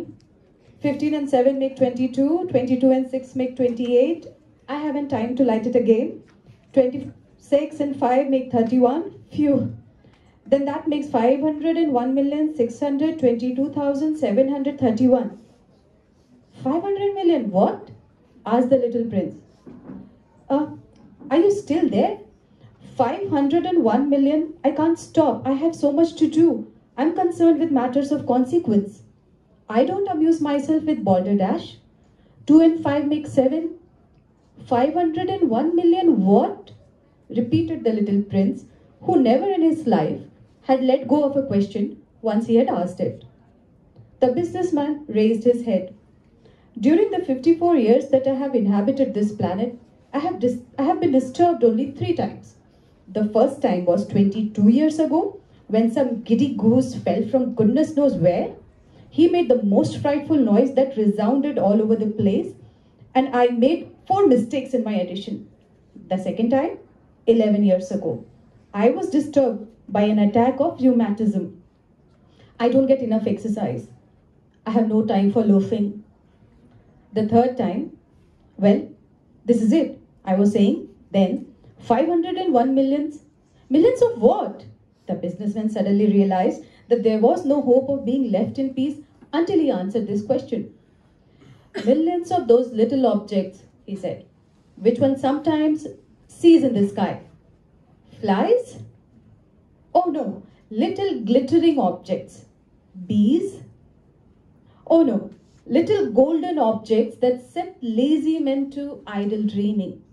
As for me, I'm concerned with matters of consequence. There's no time for idle dreaming in my life. Ah, you mean the stars? Yes, that's it, the stars. And what do you do with 500 millions of stars? 501,622,731. I am concerned with matters of consequence. I'm accurate. And what do you do with these stars? What do I do with them? Yes, nothing. I own them. You own the stars? Yes. But I have already seen a king who...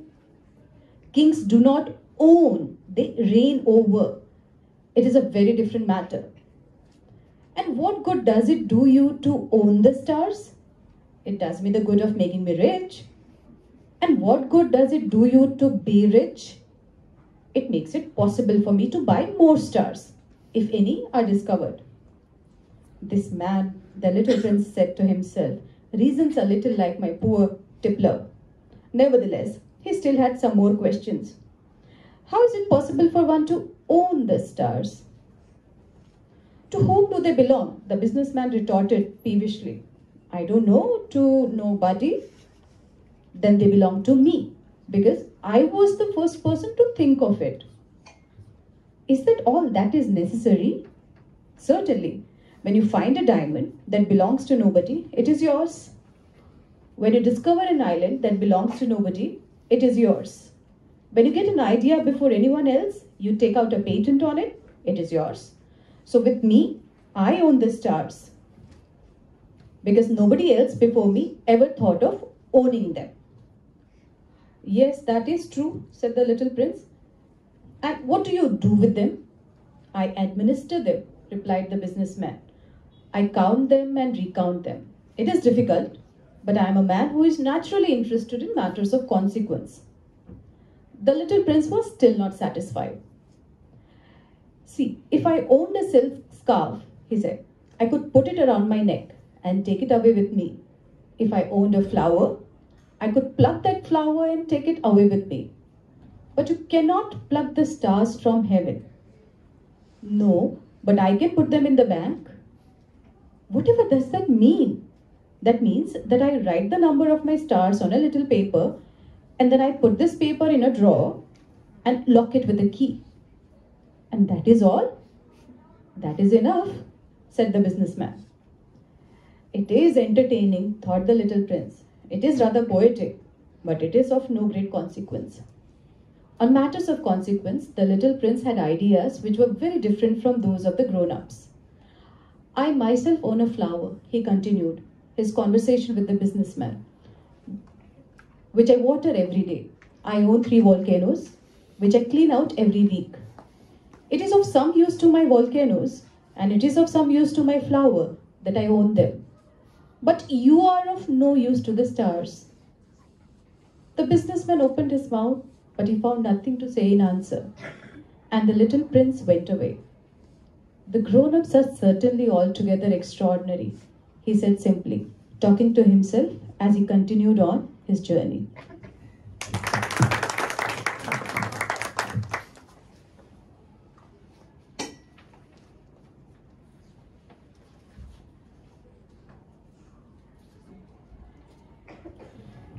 चौथा उपग्रह एक व्यापारी का था। वो इतना व्यस्त था कि छोटे राजकुमार के आने पर उसने अपना सिर तक न उठाया। नमस्ते, उसने कहा। तुम्हारी सिगरेट बुझ गई है। 3 और 2 5, 5 और 7 12, 12 और 3 15, नमस्ते। 15 और 7 22, 22 और 6 28। उसे फिर से जलाने का मेरे पास समय नहीं है। 26 और 5 31। उफ, कुल मिलाकर 50 करोड़ 16 लाख 22,731 हुए। 50 करोड़ क्या है? अरे तू अभी यही है। 50 करोड़ क्या? मुझे ध्यान नहीं आता, मुझे इतना काम है। मैं गंभीर व्यक्ति हूं ना, मुझे बेकार की बातों से कोई दिलचस्पी नहीं। 2 और 5 7। 50 करोड़ क्या? छोटे राजकुमार ने, जिसने अपने सारे जीवन में एक बार कोई प्रश्न उठाने के बाद फिर कभी उसे छोड़ा नहीं था, फिर से पूछा। व्यापारी ने सिर ऊपर किया। मैं इस उपग्रह में 54 साल से रह रहा हूं और इस बीच केवल 3 बार मेरी शांति भंग हुई है। पहली बार 22 साल हुए, जबकि एक पंख वाला भगवान न जाने कहां से आकर यहां गिर गया। वो भयानक शोर मचा रहा था और एक जोड़ में मैं 4 बार गलती कर बैठा। दूसरी बार ऐसा तब हुआ जब कोई 11 साल बीते मुझे गठिया की पीड़ा ने धर दबाया। मैं व्यायाम जो नहीं करता, इधर उधर घूमने का मेरे पास समय ही नहीं है। मैं तो गंभीर व्यक्ति हूं ना। तीसरी बार अब, हाँ तो मैं कह रहा था 50 करोड़। काहे के करोड़? व्यापारी समझ गया कि अब शांति की रत्ती भर भी आशा नहीं थी। इन छोटी छोटी चीजों के कई करोड़ जो कभी कभी आकाश में दिखती हैं। और क्या? इन मक्खियों के? अरे नहीं, ये छोटी छोटी चीजें जो चमकती हैं, शहद की मक्खियों के? अरे नहीं भाई, ये छोटी छोटी सुनहरी चीजें जो कामचोरों को सपनों में डुबा देती हैं। मैं तो गंभीर हूं ना, मेरे पास सपनों में मगन रहने का समय नहीं। ओहो, ये तारे तो नहीं? हाँ बिल्कुल ठीक कहा, ये तारे ही हैं। पर इन 50 करोड़ तारों का तुम करते क्या हो? 50 करोड़ 16 लाख 22,721। मैं गंभीर आदमी हूं और नपीतुरी बात करता हूं। तो इन तारों का तुम करते क्या हो? इनका मैं क्या करता हूं? हाँ कुछ नहीं, मैं इनका मालिक हूं। तुम तारों के मालिक हो? हाँ, पर मेरी एक राजा से भेंट हुई थी। वो राजा मालिक नहीं होते, वे राज करते हैं। ये बात बहुत भिन्न है। और तारों का मालिक होना तुम्हारे किस काम का? ये मेरे अमीर बनने के काम आता है। और अमीर बनना तुम्हारे किस काम आता है? तारे खरीदने के, अगर कोई उन्हें ढूंढ ले। ये कुछ शराबी की तरह तर्क करता है, छोटे राजकुमार ने मन ही मन में कहा। फिर भी उसने और प्रश्न किए। तारों का मालिक कैसे बना जाता है? वे किसके हैं? झुककर व्यापारी ने बजाय उत्तर देने के प्रश्न किया। मैं नहीं जानता, किसी के नहीं। तो फिर वे मेरे हैं, क्योंकि मैंने सबसे पहले इस बारे में सोचा है। तो इतना काफी है। निश्चय ही, अगर तुझे एक ऐसा हीरा मिल जाए जिसका कोई मालिक नहीं, तो वो तेरा है। अगर तुझे एक ऐसा द्वीप मिल जाए जिसका कोई मालिक न हो, तो वो तेरा है। अगर कोई योजना तुझे सबसे पहले सूझे, तो तू उस पर एकाधिकार प्राप्त कर सकता है। वो तेरा ही तो है। और मैं तारों का मालिक हूं, क्योंकि मुझसे पहले किसी ने भी उनका मालिक बनने के बारे में सोचा ही नहीं। हाँ, ये तो ठीक है, छोटे राजकुमार ने कहा। पर इनका तुम करते क्या हो? मैं उनका संचालन करता हूं। मैं उनको गिनता हूं और बार बार गिनता हूं, व्यापारी ने कहा। यह मुश्किल जरूर है, पर मैं तो गंभीर व्यक्ति हूं ना।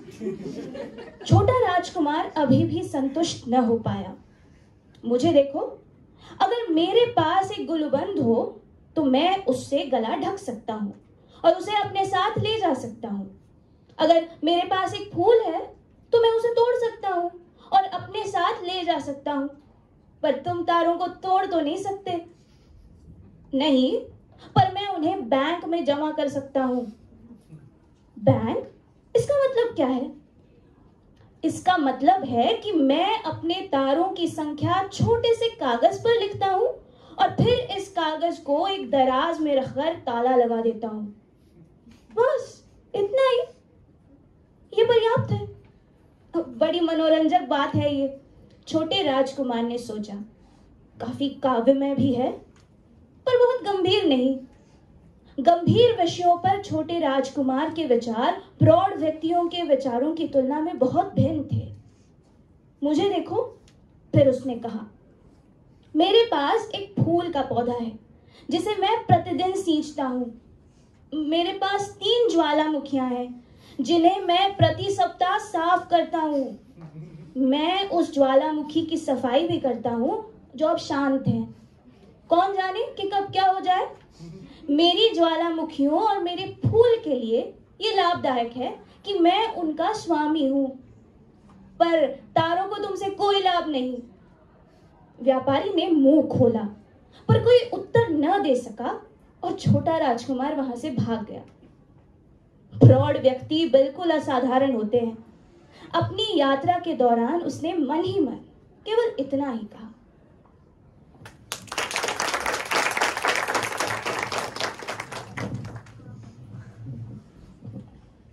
O quarto planeta era o do homem de negócios. Então, estava tão ocupado que não levantou sequer a cabeça à chegada do príncipe. Bom dia, disse-lhe este. O seu cigarro está apagado. 3 e 2 são 5, 5 e 7, 12, 12 e 3, 15. Bom dia. 15 e 7, 22, 22 e 6, 28. Não há tempo para acender de novo. 26 e 5, 31. São, pois, 501.622.731. 500 milhões de quê? Hein? Ainda estás aqui? 501 milhões de... Eu não sei mais. Tenho tanto trabalho. Sou um sujeito sério. Não me preocupo com ninharias. 2 e 5, 7. 500 milhões de quê? Repetiu o príncipezinho, que nunca na sua vida renunciará a uma pergunta uma vez que a tivesse feito. O homem de negócios levantou a cabeça. Há 54 anos que habito este planeta e só fui incomodado 3 vezes. A primeira vez foi há 22 anos, por um besouro caído não sei de onde. Fazia um barulho terrível e cometi 4 erros na soma. A segunda foi há 11 anos, por uma crise de reumatismo, falta de exercício. Não tenho tempo para passeio, sou um sujeito sério. A terceira é esta. Eu dizia, portanto, 501 milhões. Milhões de quê? O homem de negócios compreendeu que não havia esperança de paz. Milhões dessas coisinhas que se veem às vezes no céu. Moscas? Não, não, essas coisinhas que brilham. Abelhas? Também não. Essas coisinhas douradas que fazem sonhar os ociosos. Eu cá sou um sujeito sério. Não tenho tempo para divagações. Ah, estrelas! Isso mesmo, estrelas! E que fazes tu de 500 milhões de estrelas? 501.622.731. Eu sou um sujeito sério. Gosto de exatidão. E que fazes tu dessas estrelas? Que faço delas? Sim. Nada. Eu as possuo. Tu possuis as estrelas? Sim. Mas eu já vi um rei que os reis não possuem. Eles reinam sobre. É muito diferente. E de que te serve possuir as estrelas? Serve-me para ser rico. E serve... E que para que te serve ser rico? Para comprar outras estrelas, se alguém achar. Esse aí, disse o príncipezinho para si mesmo, raciocina um pouco como bêbado.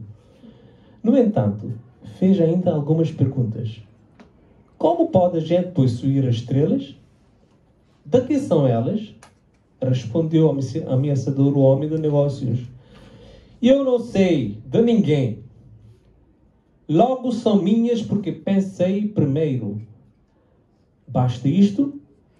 Sem dúvida. Quando achas um diamante que não é de ninguém, ele é teu.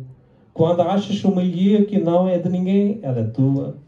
Quando tens uma ideia primeiro, tu a fazes registrar, ela é tua. E quanto a mim, eu possuo as estrelas, pois ninguém antes de mim teve a ideia de as possuir.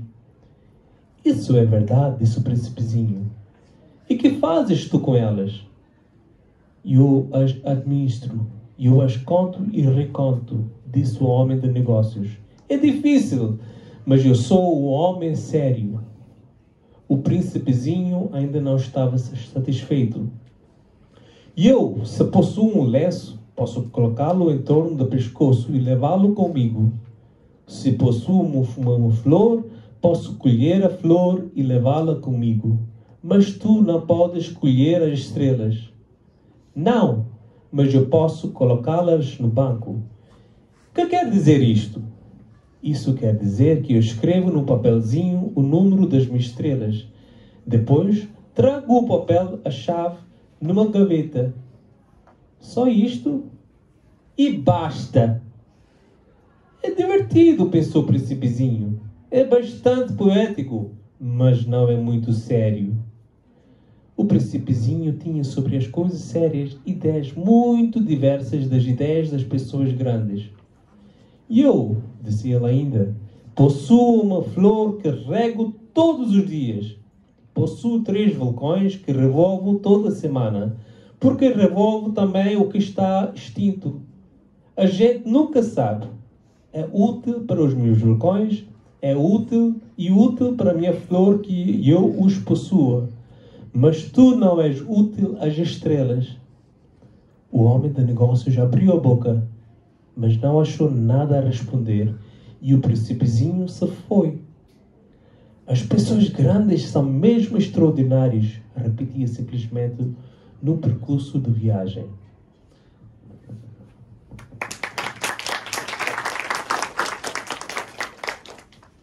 चौथो गिरकुलो एकल्या व्यापाराचो आशिल्लो. हो मनीस आपल्या कामान सामको गुल्ल आशिल्लो. देखून माणकुलो राजकुंवर ताचे सरी पावलो तेन्ना ताणें आपणाली तकली वयर काडून ताचेर नदर लेगीत घालिना. देव बरो दीस दिवं, माणकुल्या राजकुंवरान ताका म्हळें. तुगेली सिगरेट पालवल्या. 3 आनी 2 5, 5 आनी 7 12, 12 आनी 3 15, देव बरो दीस दिवं, 15 आनी 7 22, 22 आनी 6 28. सिगरेट पेटोवंक म्हाका वेळ ना. 26 आनी 5 31. बाबा म्हज्या, हेच जाल्ले 50 कोटी 16,22,731. 50 कोटी कितें? माणकुल्या राजकुंवरान विचारले. आ, तूं अजून हांगाच आसा? 50 कोटी. शे, म्हाका वेळ ना. हांव म्हत्वाचें काम करता. नसत्या भोवस्थळांनी हांव वेळ वगडायना. 2 आनी 5 7. 50 कोटी कितें? माणकुल्या राजकुंवरान परते विचारले. एक खेपे विचारिल्लो प्रश्न ताणें जल्मान केन्नाच सोडूंक दिवंक नाशिल्लो. वेपाऱ्यान तकली वयर काडली. 54 वर्सां जालीं हांव ह्या गिऱ्याचेर रावतां. इतल्या ह्या वर्सान फकत 3च खेपो म्हगेल्या कामान आडखळ आयल्या. पयले खेपे 20 वर्सां फाटीं एक बंके खंयच्यान तरी हांगा येवन पडिल्ले. तागेल्या बोवाळान सगळो वाठार माथ्यार घेतिल्लो आनी ताका लागून म्हगेल्या गणितान 4 चुको घडिल्ल्यो. दुसरे खेपे म्हळ्यार 11 वर्सां फाटीं संध्या दुखीक लागून म्हगेली भलायकी इबाडिल्ली. म्हाका सारको व्यायाम जायना. हेडपा खातीर म्हजे लागीं वेळ आसना. हांव कामाचो मनीस. आनी तिसरे खेप ही. कितें सांगतलो हांव? हय, 50 कोटी. कसले कोटी? ह्या प्रस्नाची जाप दिले बगैर आपणाक सुशेग मेळपाची आसत ना म्हणपाचे वेपाऱ्याक समजले. कोटी हे तांचे, मळबान बारीक बारीक केन्नाय दिश्टी पडटा तांचे. मुसांचे? हे न्ही, लिकलिकता तांचे. काजुल्यांचे? ना रे बाबा, जांकां पळोवन आळशी मनीस सपनेवंक लागता त्या भांगरावरी लिकलिकपी वस्तींचे. हांव कामाचो मनीस. सपनेवपाक म्हजे लागीं वेळ ना. कळ्ळें? नखेत्रां. बरोबर, नखेत्रां. आनी 50 कोटी नखेत्रांचे तूं कितें करता? 50 कोटी 16,22,731. हांव कामाचो मनीस. हांव मेजूंक चुकना. आनी ह्या सगळ्या नखेत्रांचे तूं कितें करता? हांव कितें करता? हय, कांय ना. हांव तांचो धनी. ही सगळी नखेत्रां म्हजी. सगळी नखेत्रां तुजी? हय. पूण म्हाका मेळिल्लो तो राजा कित्याचेच धनी आसनात. ते फक्त राज्य करता. राज्य करप वेगळें. आनी नखेत्रांचो धनी जावन तुका कसलो फायदो? कसलो फायदो? तांचो धनी जावन हांव गिरेस्त जाता. गिरेस्त जावन कसलो फायदो? गिरेस्त जातकीच आनीक नखेत्रां, म्हळ्यार केन्नाय कोणे नवी नखेत्रां सोदून काडली बी जाल्यार विकती घेवंक मेळटात. हय बी मात त्या बेबद्यावरीच येवजिता, माणकुल्या राजकुंवरान मनान म्हळें. तरी ताणें आनीक कांय प्रश्न विचारले. पूण असो कोणाच्यानी नखेत्रांचो धनी कसो म्हूण जावं येता? नखेत्रां कोणाची तर? वेपाऱ्यान तिडकूनशें विचारलें. हांव नकळो, कोणाचीच न्ही. तशें जाल्यार ती म्हजी. कित्याक तांचेर धनीपण गाजोवपाचो विचार पयलो म्हज्याच मनान आयला. कित्याचेरय धनीपण गाजोवपाक हें इतलेंच पुरो? हय तर. कोणाचेच न्हय आशिल्ली वज्र तुका मेळटा तेन्ना तें तुगेलें जाता. कोणाचोच न्हय आशिल्लो जुवो तूं सोदून काडटा तेन्ना तोय तुगेलो जाता. कसली कल्पना लेगीत तुगेले तकलेन सगळ्यान पयलीं येता तेन्ना तिचेंय तूं भांडवल करता. ती तुगेली जाता. ह्याच नेमान हांव म्हणटा, ही सगळी नखेत्रां म्हजी. कित्याक तांचेर धनीपण गाजोवपाचो विचार म्हज्या आदीं दुसऱ्या कोणालेच तकलेन येवंक नाशिल्लो. हय, खरें तुजें, माणकुल्या राजकुंवरान म्हळें. आनी ह्या नखेत्रांचे तूं कितें करता? हांव ताजो जाळवणदार. वेपाऱ्यान जाप दिली. हांव तांकां परतो परतो मेजता. भोव कठीण काम हें, पूण म्हजे सारकेल्ल्या असले तरेचीच कामां आंदोवपाची. हे जापेन माणकुल्या राजकुंवराचें समाधान जालें ना.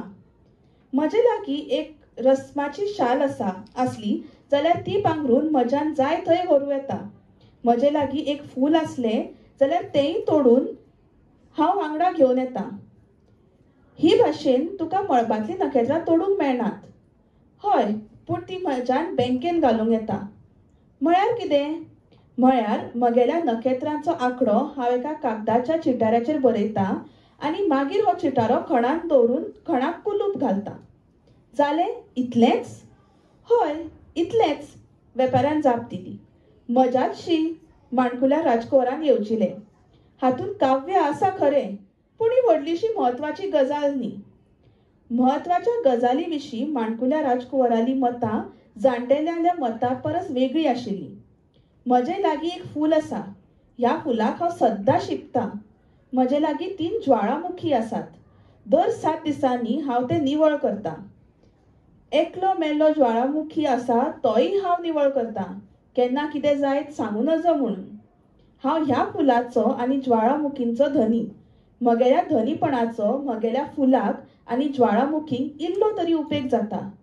पूण नखेत्रांक तुजो मात्तूय उपेग जायना.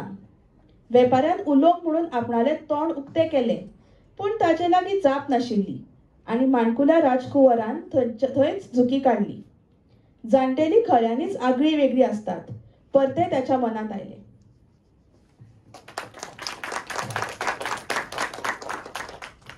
Now we come to the last bit of our multilingual reading of The Little Prince, chapter 27, The Narrator's Afterthoughts. And now 6 years have already gone by. I have never yet told this story. The companions who met me on my return were well content to see me alive. I was sad, but I told them, I'm tired.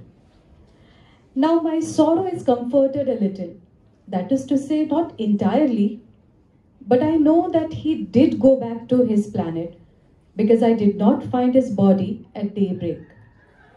It was not such a heavy body, and at night I love to listen to the stars. It is like 500 million little bells.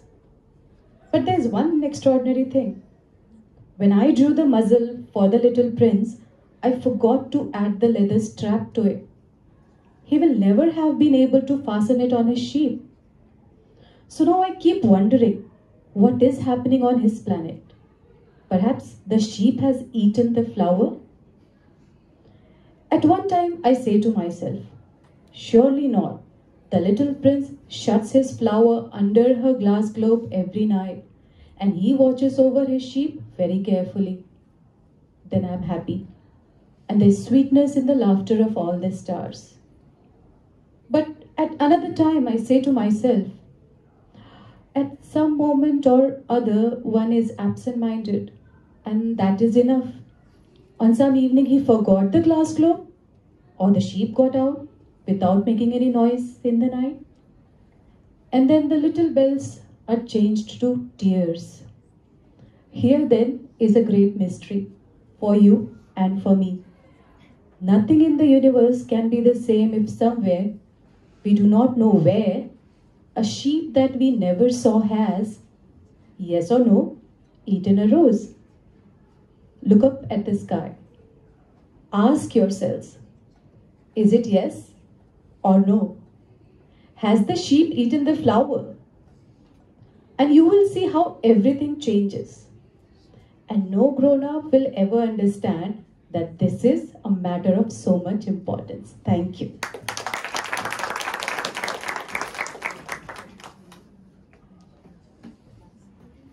Ladies and gentlemen, a round of applause for all our readers. Thank you. As we wrap up this linguistic extravaganza, let's take a moment to appreciate the magic we've woven today. But don't worry, I'm not going to keep you forever. I know you all are eager to go back to decoding the intricacies of life, and hungry as well, but yeah. So we kicked off the day with a nod to our unsung heroes, the translators who are fashion designers of the mind, and let's be honest, they've got more style than a chameleon at a disco, okay? So, International Translation Day, where Lost in Translation turns into a comedy show faster than the language app trying to decipher a regional dialect. How could we forget, or we should not forget, the 2017 General Assembly Declaration, wherein 30th September was made the International Translation Day.